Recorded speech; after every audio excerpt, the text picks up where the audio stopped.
శుభాకాంక్షలు తెలియజేయాలన్నా కూడా జగన్మోహన్ రెడ్డి గారు ఈ ఖాతానే ఉపయోగిస్తారు, ట్విట్టర్ ఖాతాని. అయితే దీంట్లో పవన్ కళ్యాణ్ గారు కుమారుడికి సంబంధించి కొద్దిసేపటి క్రితం ఆయన కూడా ట్వీట్ చేశారు.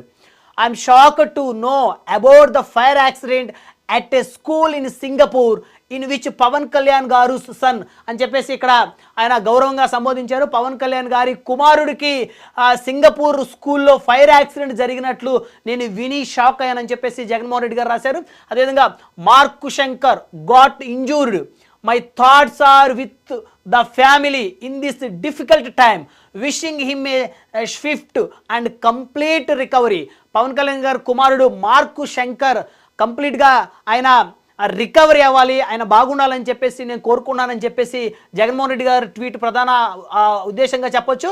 అదేవిధంగా my thoughts are with the family in this difficult time, ఈ క్రిటికల్ సిచ్యువేషన్లో ఆయన ఆలోచనలన్నీ కూడా ఆ ఫ్యామిలీ బాగుండాలని చెప్పేసి ఆయన కూడా దేవుడిని కోరుకుంటున్నట్టు అయితే ఇక్కడ చాలా క్లియర్గా ఆయన ట్విట్టర్ ఉద్దేశంగా చెప్పొచ్చు. 29 నిమిషాల్లో జగన్మోహన్ రెడ్డి చేసినటువంటి ట్వీట్కి దాదాపు 80,000కు పైగా ఇక్కడైతే వీక్షించినట్టయితే తెలుస్తూ ఉంది.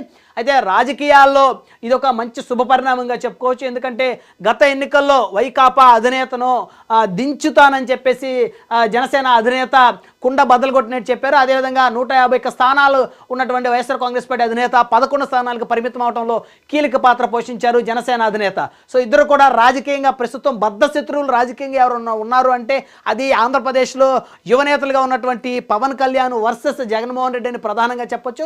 ఎందుకంటే పవన్ కళ్యాణ్ వల్ల 2 సార్లు తన అధికారం కోల్పోయాననేటువంటి విపరీతమైనటువంటి కోపం అయితే జగన్మోహన్ రెడ్డికి ఖచ్చితంగా ఉంటుంది అని అయితే ఖచ్చితంగా చెప్పొచ్చు. ఎందుకంటే 2014 ఎన్నికల్లో టీడీపీ బీజేపీకి మద్దతు ఇవ్వడంతో జగన్మోహన్ రెడ్డి ఇక్కడ ఓటమి చెందారు. అదే జనసేన అధినేత 2014లో టీడీపీకి బీజేపీకి మద్దతు ఇవ్వకుండా ఉన్నట్లయితే జగన్మోహన్ రెడ్డి ఖచ్చితంగా ప్రభుత్వాన్ని ఏర్పాటు చేసే అవకాశం ఉండేది. అదేవిధంగా 2024 ఎన్నికల్లో కూడా తెలుగుదేశంతో జనసేన అధినేత జట్టు కట్టడంతో వైకాపా ఘోరమైనటువంటి ఓటమి చవి చూసింది. సో అప్పటి నుంచి కూడా జగన్మోహన్ రెడ్డికి అదేవిధంగా పవన్ కళ్యాణ్కి మధ్య ఒక పెద్ద అగాధం అయితే ఏర్పడిందని చెప్పుకోవచ్చు రాజకీయంగా. అయితే గతంలో కూడా జగన్మోహన్ రెడ్డికి సంబంధించి ఆయన్ని రాజకీయంగా మాత్రమే నేను విభేదిస్తాను, వ్యక్తిగతంగా ఆయన్ని విభేదించాల్సినటువంటి అవసరం నాకు లేదంటూ అనేక సందర్భాల్లో జనసేన అధినేత చెప్పిన పరిస్థితి ఉంది. అదేవిధంగా వైకాపాకి సంబంధించి గతంలో కొంతమంది నాయకులు తనని క్యారెక్టర్ అసాసినేషన్ చేసిన తరుణంలో ఆయన సంచలనమైనటువంటి వ్యాఖ్యలు కూడా చేశారు వైకాపా నేతల్ని, ఎమ్మెల్యేలను ఉద్దేశించి. అయితే ప్రస్తుతం కనుక చూస్తే జనసేన అధినేత పవన్ కళ్యాణ్ కుమారుడు త్వరగా ఆరోగ్యంగా కోలుకోవాలి, సింగపూర్ హాస్పిటల్లో చికిత్స పొందుతున్న మార్క్ శంకర్ పవనోవిచ్ త్వరగా కోలుకోవాలని చెప్పేసి అన్ని పార్టీల తరపు నుంచి కూడా ఆయనకి విశేష అయితే పెద్ద ఎత్తున వస్తూ ఉన్న పరిస్థితి ఉంది.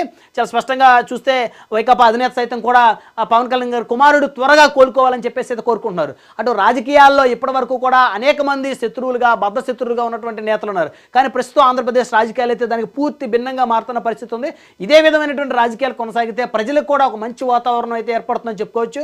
ఎందుకంటే ఒకరికి సంబంధించినటువంటి ఘటనలో మరొకరు అంటే వ్యక్తిగతంగా ఎవరు ద్వేషాన్ని పెంచుకోకుండా ఎవరైనా రాజకీయ నాయకులు పనిచేసేది ప్రజల కోసమే కాబట్టి వారి కుటుంబాల్లో ఏమైనా దురదృష్టకరమైన సంఘటనలు జరిగితే వాటిని చూసి సంతోషపడకుండా ఖచ్చితంగా వాటిని చూసి బాధపడి తమ కుటుంబంలో జరిగిన విధంగా ఫీల్ అయ్యి ఎదుటి వాళ్ళు బాగుండాలని కోరుకోవడం అయితే నిజంగా చాలా గొప్ప ఉద్దేశం చెప్పొచ్చు. ఇక్కడైతే ఖచ్చితంగా జగన్మోహన్ రెడ్డి ఆయన వేసినటువంటి ట్వీట్ ఏదైతే ఉందో భవిష్యత్తు రాజకీయాల్లో అటు పవన్కి జగన్కి మధ్య ఉన్నటువంటి ఇప్పటి వరకు ఉన్నటువంటి విపరీతమైనటువంటి ఏదైతే విద్వేషం ఉందో ఆ 2 పార్టీ కార్యకర్తల మధ్య కూడా ఎంతో కొంత ఖచ్చితంగా అది తగ్గేటువంటి అవకాశం అయితే స్పష్టంగా కనపడుతుంది. అదేవిధంగా నారా లోకేష్ పవన్ కళ్యాణ్ అన్న కుమారుడికి అలా జరగటం దురదృష్టకరం అని చెప్పేసి ఆయన కూడా వేసిన ట్వీట్ ఏదైతే ఉందో ఇవన్నీ కూడా ఇటు గత కొద్దిసేపటి క్రితం కూడా తిరుమల తిరుపతి దేవస్థానం తిరుపతికి సంబంధించి కూడా చాలామంది కొబ్బరికాయలు కొడుతున్నట్టు కూడా తెలుస్తూ ఉంది. జనసేన పార్టీకి సంబంధించినటువంటి ఎవరైతే ఆ పార్టీ శ్రేయోభిలాషులు పవన్ కళ్యాణ్ అభిమానులు ఉన్నారో అదేవిధంగా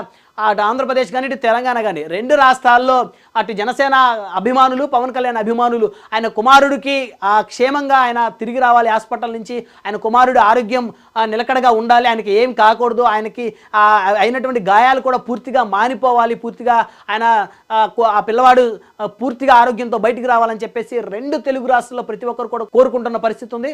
ఎందుకంటే పవన్ కళ్యాణ్ ఒక అజాత శత్రువు అని చెప్పొచ్చు. ఆయన ఇప్పటి వరకు కూడా ఆయన సంపాదించినటువంటి ఏదైతే ధనం ఏదైతే ఉందో ఆ డబ్బులో చాలా వరకు కూడా పేద ప్రజలకు సహాయం చేయడంలో ముందుంటాడని చెప్పొచ్చు. సో అలాంటి పవన్ కళ్యాణ్ గారికి ఇలాంటి పరిస్థితి రాకూడదు ఆయన కుటుంబంలో అని చెప్పేసి అందరూ కూడా బాధపడుతున్నారు. ఆ పిల్లవాడు మార్క్ శంకర్ పవనోవిచ్ త్వరగా కోలుకొని బయటికి రావాలని చెప్పేసి అయితే 2 తెలుగు రాష్ట్రాల్లో పవన్ కళ్యాణ్ అభిమానులు కోరుకుంటా ఉన్నారు. పోతే ఆంధ్రప్రదేశ్ రాష్ట్ర ఉప ముఖ్యమంత్రి జనసేన అధినేత పవన్ కళ్యాణ్ కుమారుడు మార్కు శంకర్ పవనోవిచ్ సింగపూర్లో ఆయన చదువుకుంటున్నటువంటి స్కూల్లో అగ్ని ప్రమాదం జరిగినట్టయితే తెలుస్తోంది.